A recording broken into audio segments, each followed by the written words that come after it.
que la corruption. Vous, capitalistes, vous n'avez cessé de pousser la classe ouvrière à la misère.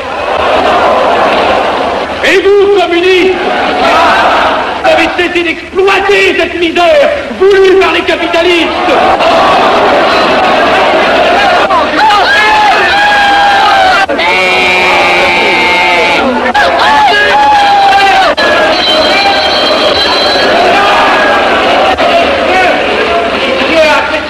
Et vous tous, parlementaires, désuets et périmés, n'incitez pas le parlementarisme.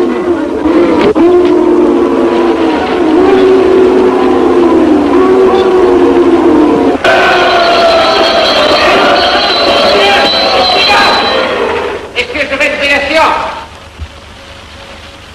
Continuez, monsieur Acteur. Messieurs, je n'ai plus rien à dire. J'ai eu conscience de vous dire quelques vérités, peut-être désagréables, mais utiles. Donc, ce ne sont pas quelques interruptions qui m'arrêteront. La communauté française ne se bâtira pas sur le conflit de la vieille bourgeoisie égoïste et du peuple affamé. C'est pourquoi je ne voterai pas ce projet qui donne satisfaction au capitalisme international et serait le bon prétexte pour les communistes à accentuer nos divisions. Je ne le voterai pas.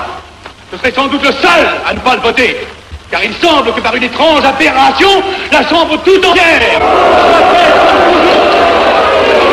soit prête, comme toujours, à trahir l'intérêt français au bénéfice de certains intérêts internationaux très particuliers.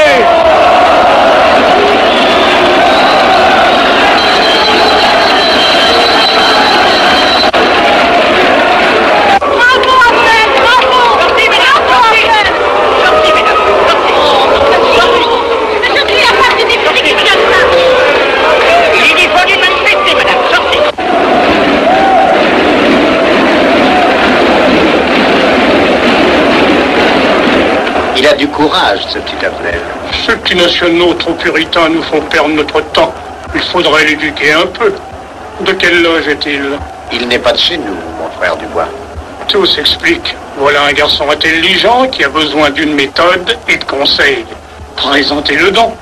Il est sensible, il faudra procéder avec précaution. Envoyez-lui la rivière, il saura le persuader. J'y vais.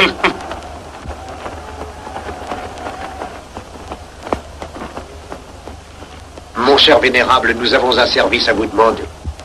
Enfin, aidez donc, je vous suis tout dévoué. Le jeune Abnel qui vient de parler assez brillamment devrait subir les épreuves de l'initiation. La maçonnerie lui apporterait beaucoup et le disciplinerait. Ne croyez-vous pas? J'y pensais déjà. Nous allons nous en occuper activement.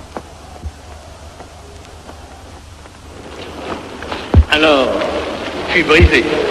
Comment avez-vous trouvé mon discours? Excellent, vous leur avez dit de fort bonnes vérités. Ouais, ça n'a pourtant servi à rien, ils ont voté le projet. Ça ne sert jamais à rien de dire la vérité. Les gens n'aiment pas la vérité, ils préfèrent de beaucoup les mensonges.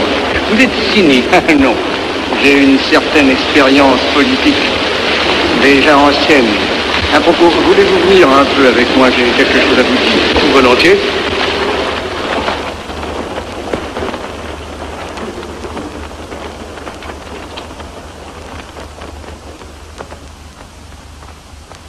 Voyons, je voulais vous dire, si nous reprenions notre conversation sur la franc-maçonnerie, vous m'avez dit l'autre jour que vous étiez curieux de connaître cette association. Ah oui, on en dit tantôt du bien, tantôt du mal. Je vous avoue que je n'aime pas beaucoup les sociétés secrètes. La franc-maçonnerie n'est pas une société secrète. C'est une société discrète. Pourquoi éprouves-tu tant de répugnance à me faire entrer dans la franc-maçonnerie? Cette association me semble suspecte. Il ne doit y avoir que des arrivistes là-dedans. Non, voyons, sont peut-être aussi des braves gens animés d'un idéal sincère. Le texte qu'ils m'ont donné est rempli de bonnes idées. Tu me diras que ce n'est qu'un programme affiché à l'entrée, mais il me paraît loyal.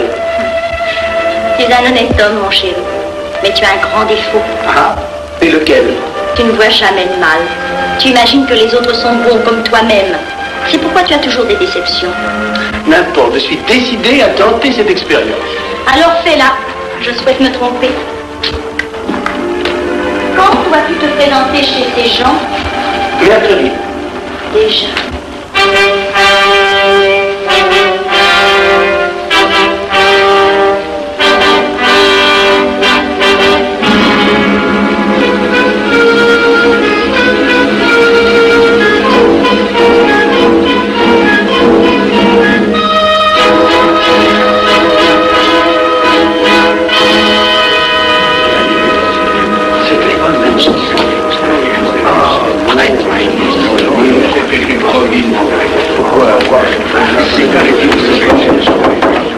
Les frères, les travaux reprennent force et vigueur.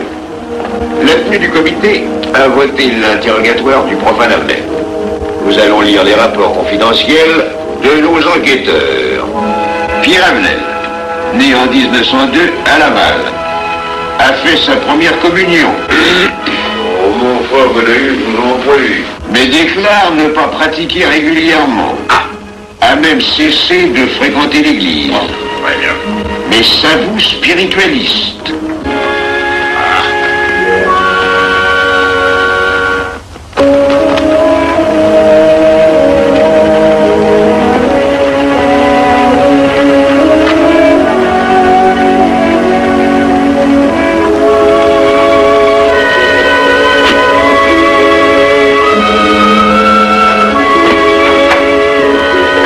Monsieur, voulez-vous me citer? Permettez-moi de vous border les genoux. Mes frères, le profane Avnel, qui nous est recommandé par notre frère Gainsbourg, vice-président de la Chambre, est député. Cela ne nous impressionne pas. Nous devons surtout examiner ce qu'il pourra apporter à la franc-maçonnerie. Il nous faut des gens qui servent notre ordre et contribuent à sa puissance. Pour l'instant, il paraît afficher des idées nationales un peu trop absolues. Enfin, je voudrais vous prévenir d'une chose. Comme il est de notre intérêt de tenir en main un grand nombre de parlementaires, il vaudrait peut-être mieux ne pas lui poser des questions qui pourraient le choquer. On nous le signale comme assez sensible sur les questions spirituelles ou religieuses. Quand il aura travaillé quelque temps parmi nous, il aura évolué.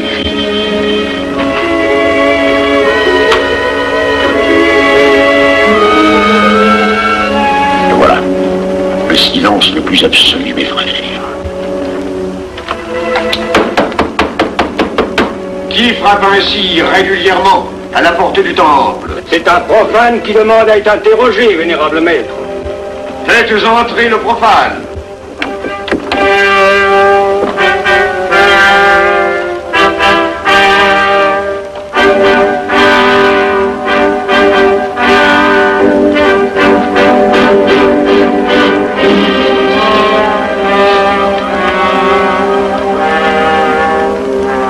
Monsieur, vous avez déclaré vouloir faire partie de la franc-maçonnerie. Mais nous désirons savoir qui vous êtes. Nous allons donc vous interroger sur vos sentiments, vos croyances, vos idées politiques.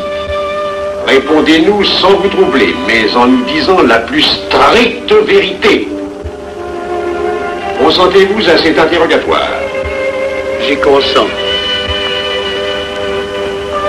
Monsieur, croyez-vous en Dieu? Et pourquoi? Vous semblez être déçu par ce premier contact avec la maçonnerie. Ben, l'interrogatoire est assez pénible. J'ai dû paraître ridicule.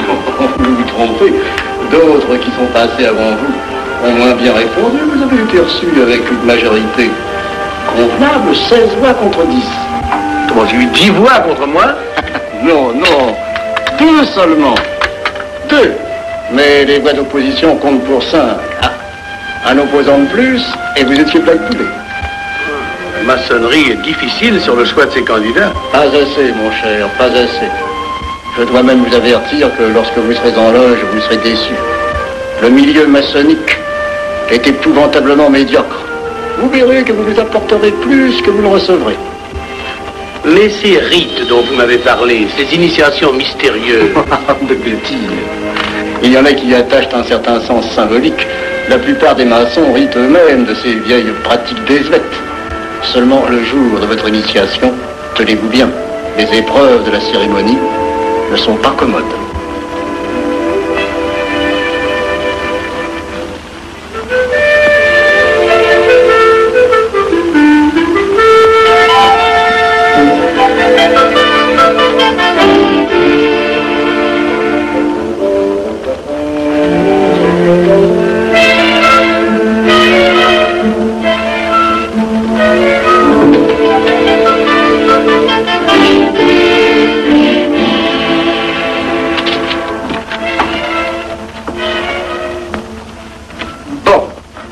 Attendez à la buvette, là.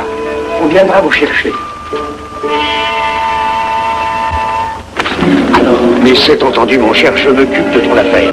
Tu peux compter sur moi. C'est très important. Mais c'est entendu. Excuse-moi, la tenue va commencer, je suis un peu en retard. Viens.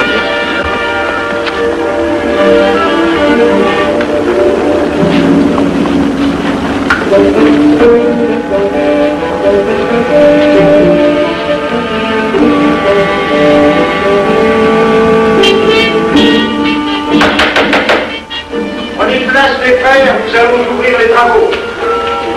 Mon frère Durand, veuillez prendre place à l'ordre.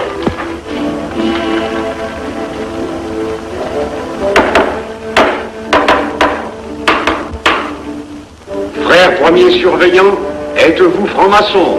Mes frères me reconnaissent comme tel, vénérable maître. Frère second surveillant, quel âge avez-vous? 3 ans, vénérable maître. Frère premier surveillant, quel est le premier devoir d'un surveillant en loge?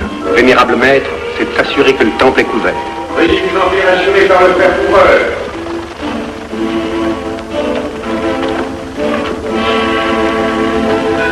Le temple est couvert, vénérable maître. Frère second surveillant, quel est le second devoir des surveillants en loge? Vénérable maître, c'est de s'assurer que tous les frères présents sont membres réguliers de la loge ou visiteurs connus. Debout, et alors, mes frères. Frère premier et second surveillant, assurez-vous que tous les frères rangés devant vos colonnes sont membres réguliers de la loge ou visiteurs connus.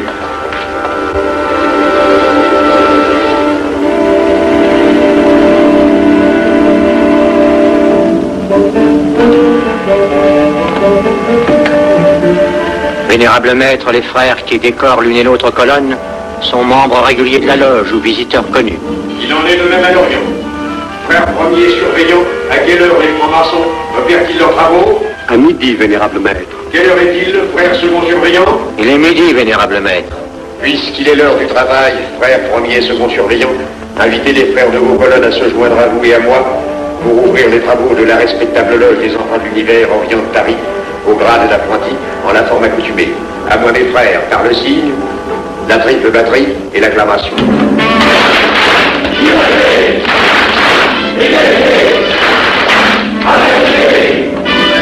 Prenez place mes frères, les travaux sont ouverts. Mes frères, l'ordre du jour appelle l'initiation du profane Avenel. L'atelier a voté dans une précédente tenue la mission du dit profane. Nous allons donc ce soir le recevoir solennellement. Mon frère couvreur, veuillez aller chercher le profane Avenel qui a écrit son testament philosophique dans le cabinet de réflexion.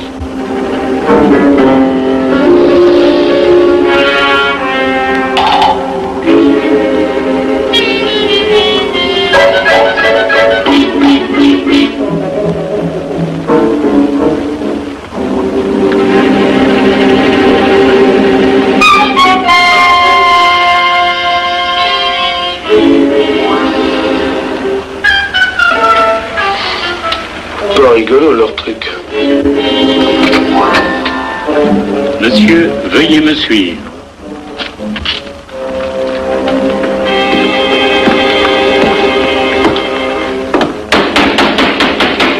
Qui frappe ainsi régulièrement à la porte du temple? Vénérable maître, c'est un profane qui demande à être reçu maçon s'il en est jugé digne. Frères, armez-vous de vos glaives. Faites entrer le profane.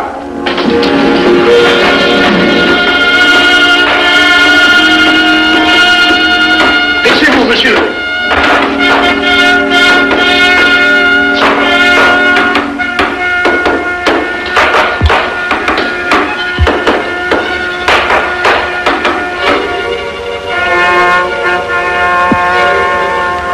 Monsieur, cette épée que vous sentez sur votre poitrine est toujours levée pour punir le parjure. Elle est le symbole du remords qui déchirerait votre cœur si vous deveniez traître à la société dans laquelle vous voulez entrer. Est-ce de votre propre volonté, en pleine liberté, que vous vous présentez parmi nous? Oui. La franc-maçonnerie est une institution qui ne procède que d'elle-même. Elle prend sa force dans la raison. Persistez-vous toujours dans vos intentions? Êtes-vous bien déterminé à vous soumettre aux épreuves, quelles qu'elles puissent être? J'y consens. En ce cas, confiez-vous à la main qui va diriger vos pas.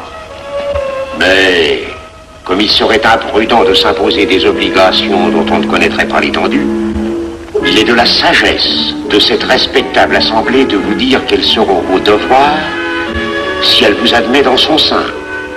Le premier est un devoir absolu de secret sur tout ce que vous pourrez entendre et découvrir parmi nous, ainsi que sur tout ce que vous verrez et saurez par la suite. Je dois exiger de vous un serment prêté sur la coupe d'expansion. Consentez-vous à le prêter? Oui. Frère expert, faites approcher le profane. Et vous, maître des cérémonies, apportez la coupe des serments. Présentez la coupe au profane.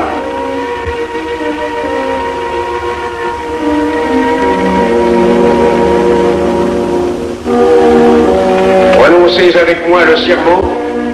Je m'engage sur l'honneur, au silence le plus absolu, sur tous les genres d'épreuves qu'on pourra me faire subir. Je m'y engage. Vous devez connaître toute l'importance d'un serment. Si jamais vous manquiez à une parole aussi solennellement donnée, buvez. Buvez! Buvez!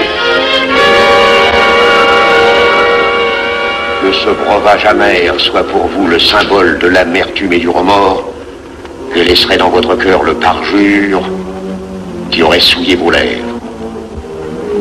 Frère expert, emparez-vous du profane et faites-lui faire son premier voyage.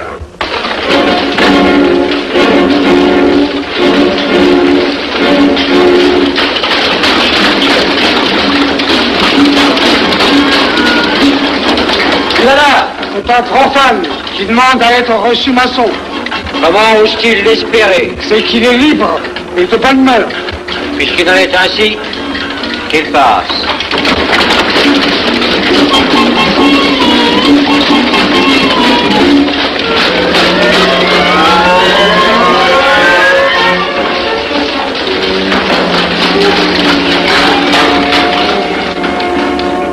Monsieur, le voyage symbolique que vous venez de faire est l'emblème de la vie humaine. Le bruit que vous avez entendu figure les passions qui l'agitent. Les obstacles que vous avez rencontrés peignent les difficultés que l'homme éprouve et qu'il ne peut vaincre ou surmonter que grâce à l'aide qu'il trouve dans ses semblables. Frère expert, faites faire le deuxième voyage.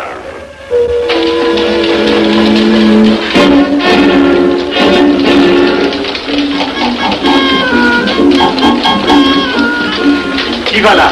C'est un profane qui demande à être reçu maçon. Comment ose-t-il l'espérer? C'est qu'il est libre et de bonne mœurs. Puisqu'il en est ainsi qu'il passe, et qu'il soit purifié par l'eau.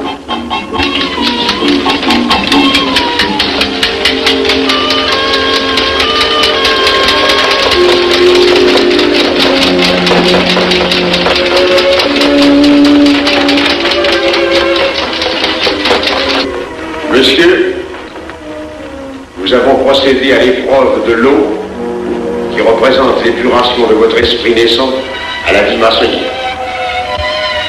Votre cœur doit être limpide comme l'eau pure.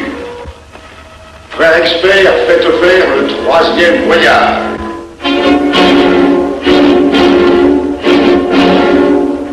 Qui va là? C'est un profane qui demande à être reçu maçon. Comment ose-t-il l'espérer? C'est qu'il est libre et de bonne mœurs. Puisqu'il en est ainsi qu'il passe par les flammes.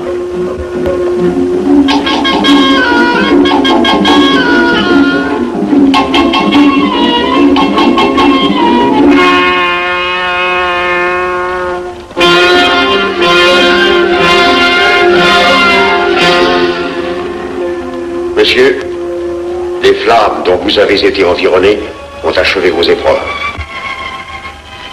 L'ordre maçonnique dans lequel vous demandez à être admis pourra peut-être un jour exiger que vous versiez jusqu'à la dernière goutte de votre sang pour sa défense et celle de vos frères.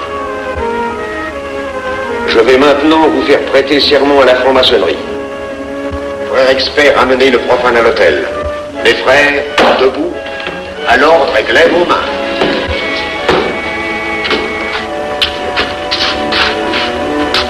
Moi, Pierre Avenel. Moi, Pierre Avenel, De ma propre et libre volonté. de ma propre et libre volonté, En présence de cette respectable assemblée de maçons. en présence de cette respectable assemblée de maçons, Je jure et promets solennellement je jure et promets solennellement de ne jamais révéler aucun des mystères de la franc-maçonnerie qui vont m'être confiés. de ne jamais révéler aucun des mystères de la franc-maçonnerie qui vont m'être confiés. Quelle idée saugrenue ton mari a-t-il de se faire recevoir franc-maçon? Je lui ai déconseillé tant que j'ai pu, mais tu sais comme il est entêté. Il va se trouver dans un milieu d'arrivistes si médiocre. On l'a pourtant bien prévenu. Pourvu qu'il ne lui arrive rien. Il y a tant d'histoires qui courent sur le compte de ces sociétés secrètes. Ne t'inquiète pas, Pierre. Il saura se tirer d'un mauvais pas. Prudent. Pas assez. Monsieur, le serment que vous venez de prêter ne vous donne-t-il aucune inquiétude? Consentez-vous à le renouveler lorsque vous aurez reçu la lumière? Je le renouvellerai.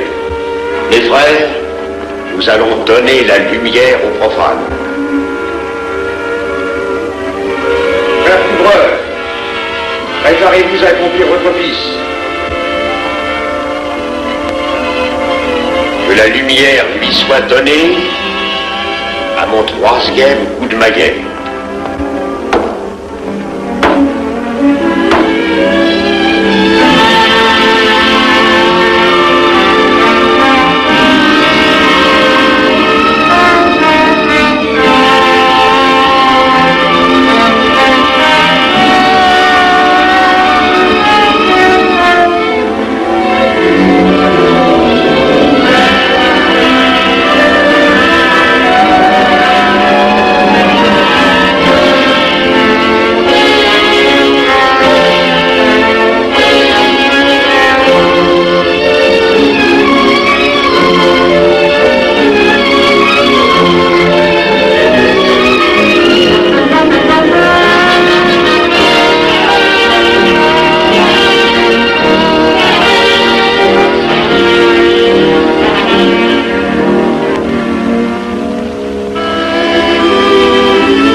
Ces glaives que vous voyez tourner vers vous vous annoncent que tous les maçons voleront à votre secours si vous respectez et si vous observez nos lois.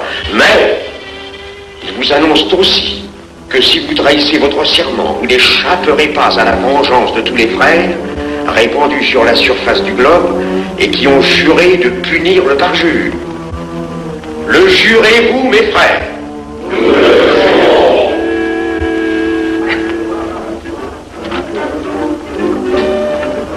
Mes frères, à la santé de notre nouveau frère. À votre santé.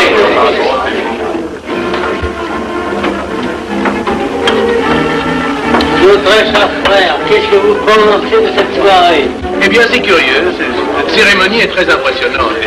Mon cher frère, pourrais-je vous laisser ma carte au cas où vous auriez besoin de mes services?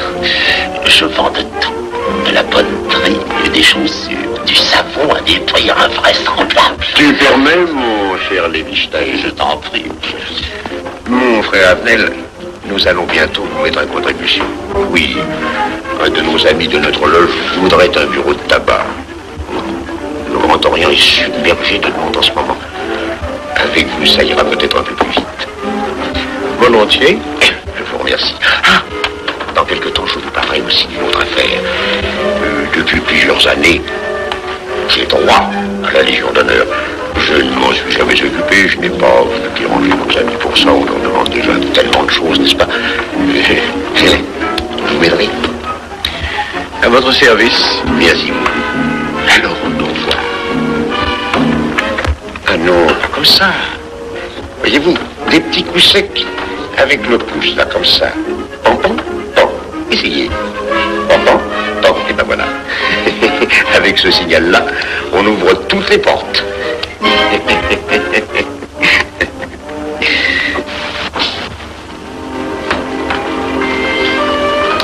Alors, content? Bon. Tu as l'air contrarié. Oh non.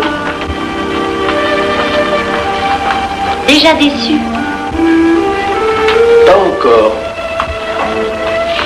Tu me raconteras la séance. Ah, j'ai juré de ne rien dire. Même à moi? Écoute, c'était pas ridicule. C'était étrange.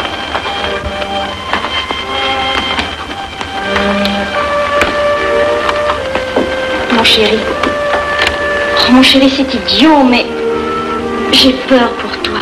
Mais qu'est-ce que tu veux qu'il m'arrive? Oh, mon grand.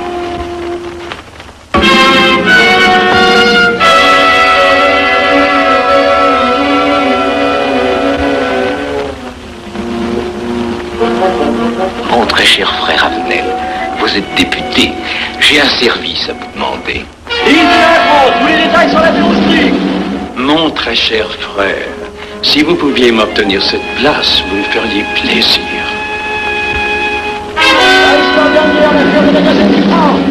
Mon cher, donnez donc un coup de téléphone au préfet, qu'il m'ôte cette contravention. Demandez la liberté, le scandale fascinateur.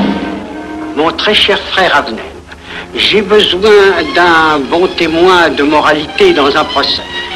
C'est un de nos frères qui passe en correctionnel. Il est bien un peu coupable, mais avec un peu d'appui. Et pour manifester cette solidarité maçonnique, je suis sûr que vous voudrez bien vivre. L'arrestation du banquier Charles Lévy. Le faille des banques coopératives. Un nouveau scandale financier. Il faut l'exclure, c'est une fripouille. Oui, évidemment, c'est une fripouille, mais puisque personne ne le sait, nous pouvons le garder parmi nous. Non! Je comprends très bien vos réactions, mon cher Avenel. Mais tenez, je vais vous citer un exemple. J'ai vécu pendant 20 ans en maçonnerie avec un frère que je considérais comme un escroc. Ben, je n'ai rien dit, parce que c'était un excellent maçon. Nous ne sommes pas du même avis.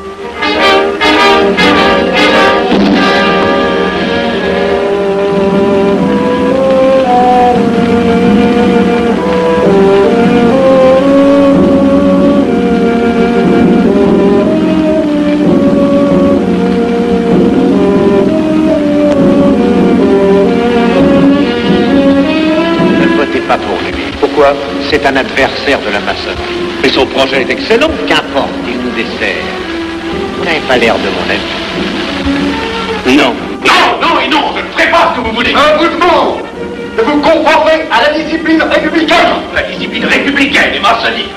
Je sais ce que c'est, allez, c'est une canaillerie. Mon frère, ne laissez pas vos paroles dépasser votre pensée. Oh, ne croyez pas que je suis en colère, non, j'ai tout mon sang-froid au contraire. Et c'est pour ça que je ne voterai pas cette loi unique. Vous détruisez ce pays en l'empoisonnant doucement. Ah, mais vous ne parlez pas sérieusement. Mais vous ne comprenez donc rien.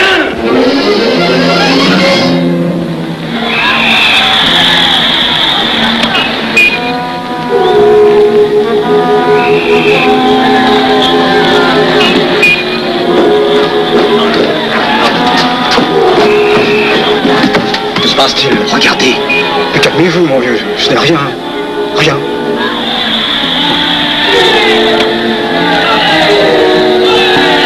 Que croyez-vous qu'on doit faire? Rien. Surtout rien. Pas de pareil cas, il faut attendre. Et croyez-moi, il n'y aura pas d'incident. Tous ces gens vont rentrer se coucher. Ils sont fatigués, le barquerier.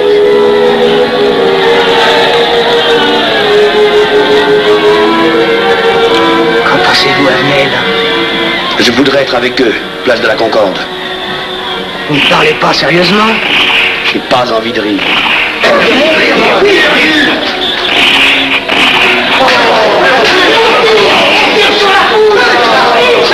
Il faut arrêter ça, oui.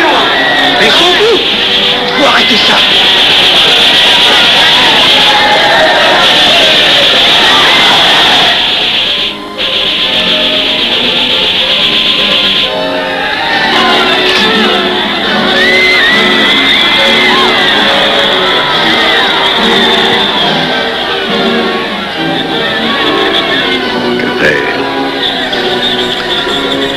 Trop tard. On tire encore. Coup de feu.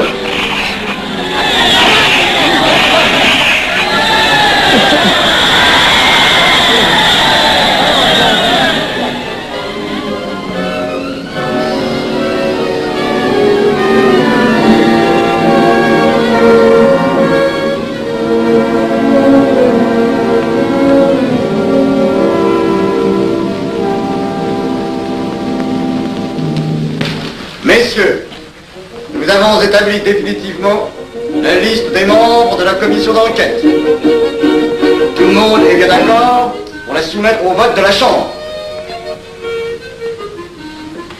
Pas d'objection? Le projet est accepté à l'unanimité. La séance est levée.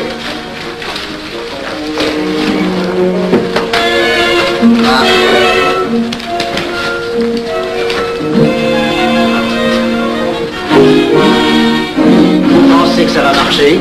Je ne prévois pas d'opposition. Si cela est ainsi, nous risquons de nous en tirer. Je le crois sincèrement. Nos frères députés nous attendent dans un salon voisin. Ils sont impatients de vous entendre. Bah allons-y. Avenel. À propos, cher ami, je vous ai mis d'office dans la commission d'enquête. Moi, pourquoi? C'est indispensable. J'ai besoin de vous. Venez avec nous. Vos amis nous attendent.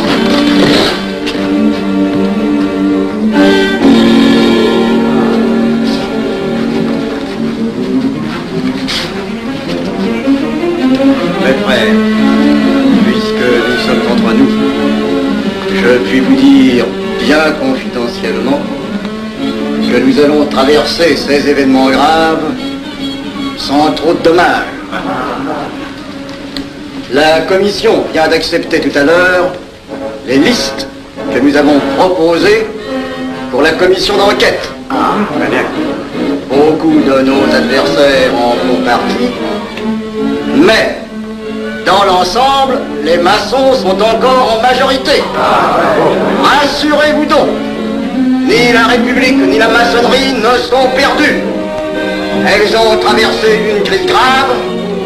Elles sortiront renforcées de cette épreuve. Merci.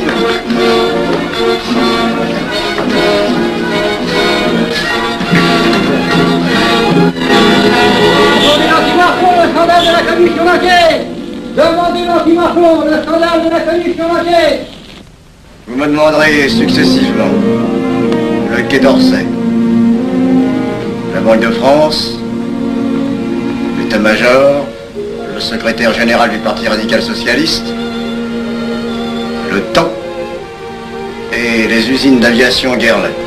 Bien, monsieur.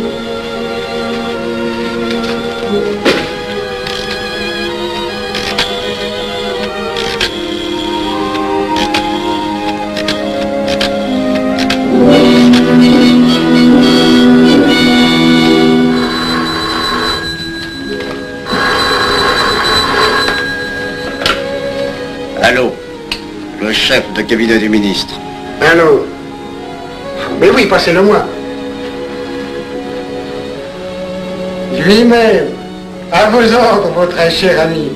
Je ne peux rien vous dire par téléphone. Il pleut. Vous me comprenez? À merveille. Alertez tous nos amis à l'étranger. Qu'en aucun cas, on ne parle de nous. Silence. Compris. Allô, ici Général Maisonnat. À vos ordres, mon cher Larivière. Je compte sur vous, mon cher général, pour que l'armée ne varie pas politiquement. Elle doit rester divisée, avant tout. Ne craignez rien, j'ai déjà procédé à des changements importants. Tous les officiers suspects d'être contre nous ont été éloignés de Paris et séparés les uns des autres. Mes frères, il est indispensable de franchir cette mauvaise passe. Il ne faut pas trop de mouvement de course. N'est-ce pas, mon frère sous-gouverneur? Nous maintiendrons la monnaie. La presse de droite doit essayer d'attaquer la presse de gauche. Pendant quelque temps. Pour donner le change. C'est entendu.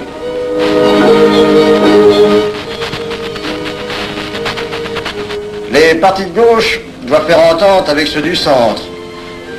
Et ceux de l'extrême gauche. De la sorte, nous contrôlons le peuple. Bloc populaire. Mieux. Front populaire. Bien. Quant à vous, mon cher Garlet, j'ai reçu ce matin une communication de l'étranger. On nous demande d'envoyer immédiatement du matériel d'aviation en Espagne. Moyennant quoi nous aurons tous les appuis politiques nécessaires. Même nos prototypes. Surtout nos prototypes. Ne croyez-vous pas que ce serait dangereux pour notre défense nationale? Faites ce que je vous dis.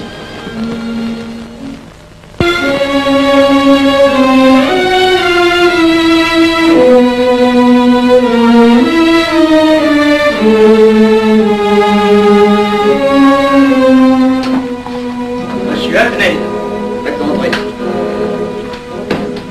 Ah, bonjour, cher ami. Comment on va? Bien, merci. Ah, je vous ai fait appeler. Que se passe-t-il? On ne vous voit plus. Vous le boudez? Oh non. Cigarette. Non, merci. Dites-moi, pourquoi avez-vous refusé de faire partie de la commission d'enquête? Oh, j'ai beaucoup de travail en ce moment et je fais déjà partie d'autres commissions. Avenel, répondez-moi franchement. Ce n'est pas parce que nous avons eu l'autre jour une petite discussion bien fraternelle? Eh bien, justement, si. Je voudrais vous parler de la franc-maçonnerie. Ah, mais bien, voyons, mais bien entendu. Asseyez-vous. Alors, je vous écoute. Eh bien, voilà, vous avez été mon présentateur, je vous dois une explication. Je suis décidé à déposer ma démission.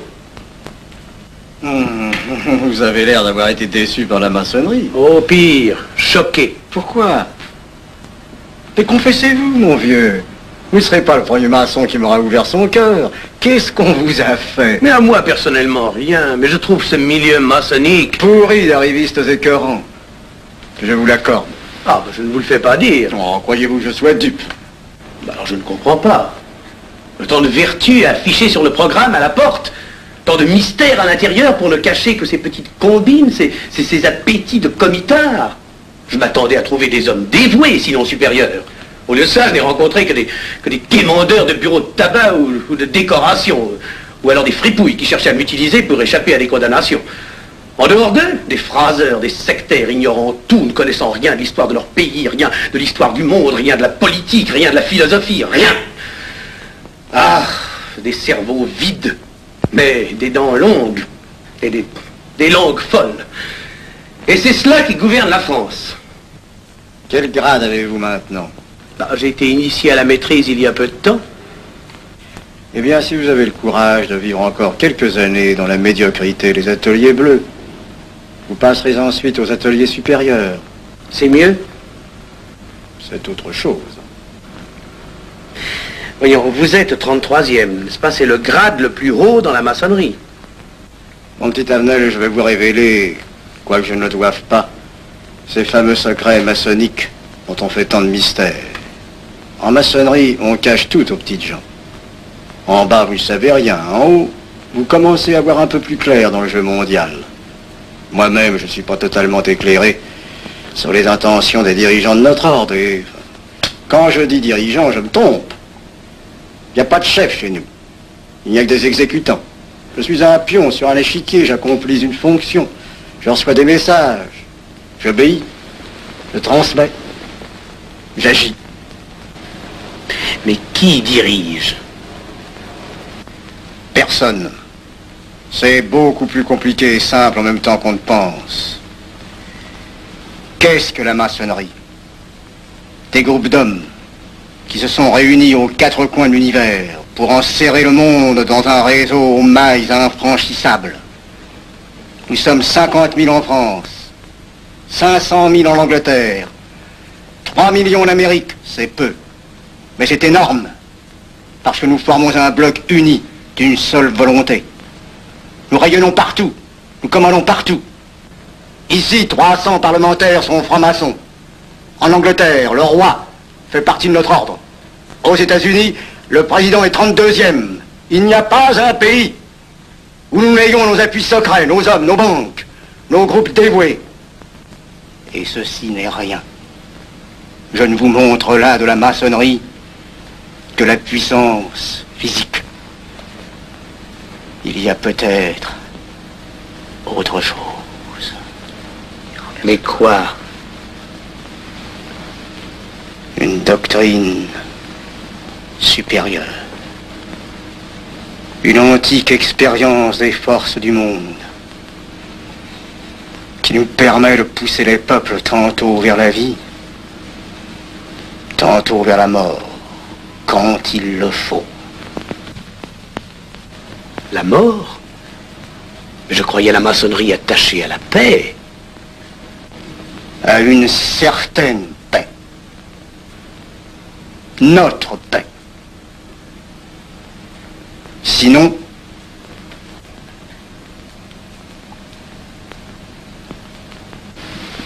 alors, cette démission, je vais réfléchir.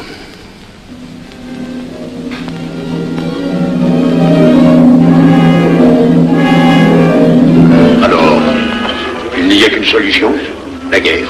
Pour réussir à déclencher la guerre, la maçonnerie a besoin de tous ses hommes. Sur combien de voix pouvons-nous compter à la Chambre? Nos frères parlementaires sont à peu près tous sûrs. Sauf un que j'oserais nommer, car il fait partie de notre loge. Et donc? Avenel. Il tient des propos contre le Grand Orient qui l'accuse de vouloir déclarer la guerre à l'Europe. Je n'ai jamais eu confiance en ce type-là. C'est une faute de l'avoir laissé entrer ici. Nous pouvons encore le ramener de meilleurs sentiments. Doute que vous réussissiez. Qui sait? Nous avons peut-être les moyens pour ça.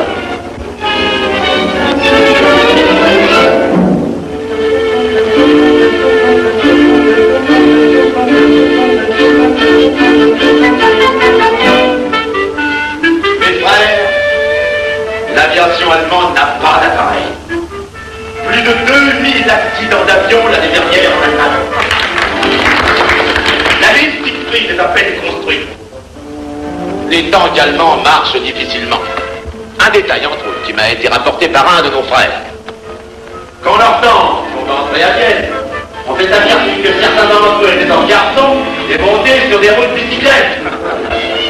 Croyez-moi, mes frères, rien ne peut vaincre l'armée française, Dieu et les nôtres. Nous avons de l'armement considérable. Jamais nous n'avons été plus près. En 15 jours, nous réglerions le sort de l'Europe. Et notre paix serait établie définitivement. Notre victoire est sûre. C'est faux. C'est faux. Silence. Ce que dit cet homme est faux. Mon frère, je vous rappelle à l'ordre. Vous n'avez pas la parole. Je le sais. Mais je suis député et membre de la commission de la défense nationale. On ne peut pas laisser se prolonger un discours aussi manifestement erroné. Les appréciations de monsieur... Notre frère mystère. Ou si vous voulez, sur l'état de notre armée et sur celle de l'Allemagne sont des mensonges. Notre armée n'est pas en état de résister. La faiblesse de notre aviation est flagrante. Mon frère, vous n'avez pas la parole. Peu m'importe. J'ai 3 mots à dire et je m'en irai. Puisque je vois qu'ici vous ne voulez pas entendre la vérité. Vous la direz tout à l'heure, après l'exposé de notre frère. Non, vous la direz immédiatement, avant d'entendre des stupidités bellicistes. Les couteaux, passons, poussez à la guerre.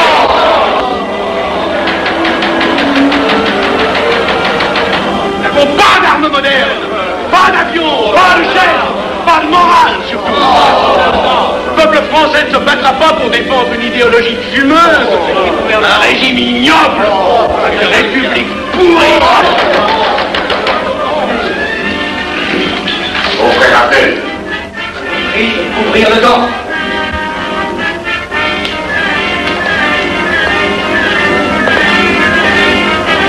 Vous êtes tous des menteurs et des faussaires. Tout chez vous n'est qu'une sinistre comédie.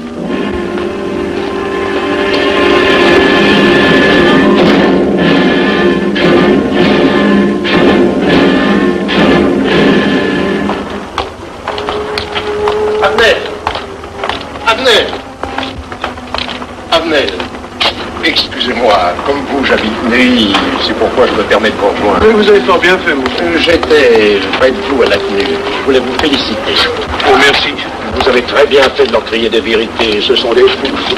Malheureusement, il est impossible de leur faire entendre raison. Les événements sont pourtant indiscutables. Oui. Dites-moi, j'ai des documents confidentiels sur l'action actuelle de la maçonnerie qui peut-être vous intéresseraient. Des documents? Oui, des documents. Vous êtes député, il serait utile et urgent que je vous les communique. Mais je crois bien, où sont-ils? Chez moi, pas très loin d'ici. Si vous avez quelques minutes, oui, volontiers, allons. Alors, qu'est-ce qu'on décide? Pétard ou couteau? Le couteau, ça fait moins de bruit. Attention, voilà.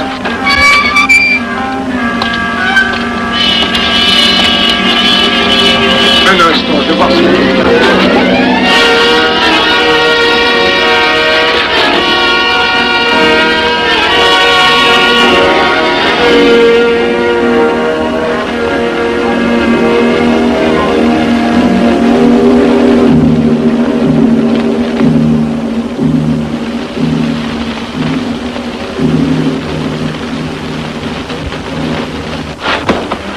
Ne t'inquiète pas, mon chéri. Tu guériras tout. Le docteur a dit maintenant que tu étais sauvé, à condition d'être sage.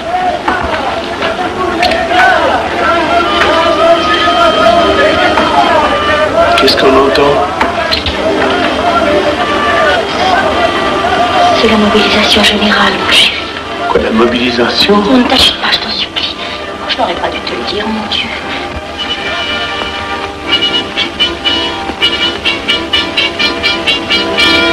Ne fais pas, mon chéri. Tu reviendras vite.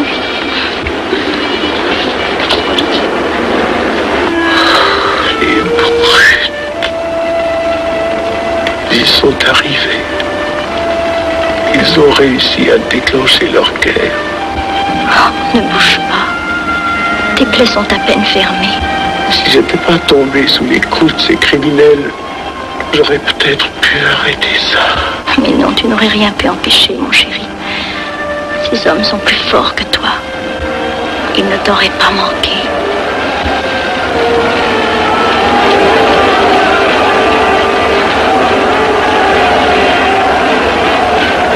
Qu'est-ce que c'est?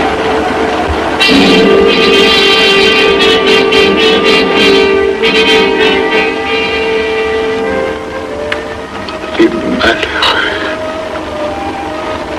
S'ils savaient ce que je sais.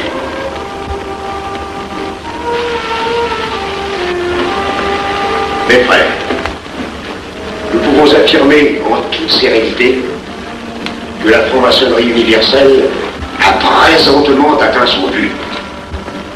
Cette guerre qui est la nôtre est déclarée. Elle doit aboutir au triomphe de notre ordre. Il importe que le monde soit définitivement gouverné selon nos méthodes et par nos idées. Debout et alors. Frère premier surveillant, à quelle heure ferme-t-on les travaux? À minuit, vénérable maître. Quelle heure est-il, frère second surveillant? Minuit, vénérable maître. Puisqu'il est minuit et que nous avons accompli notre œuvre, je déclare les travaux clos à mon coup de maillet. Retirons-nous en paix, mes frères, sous la loi du silence.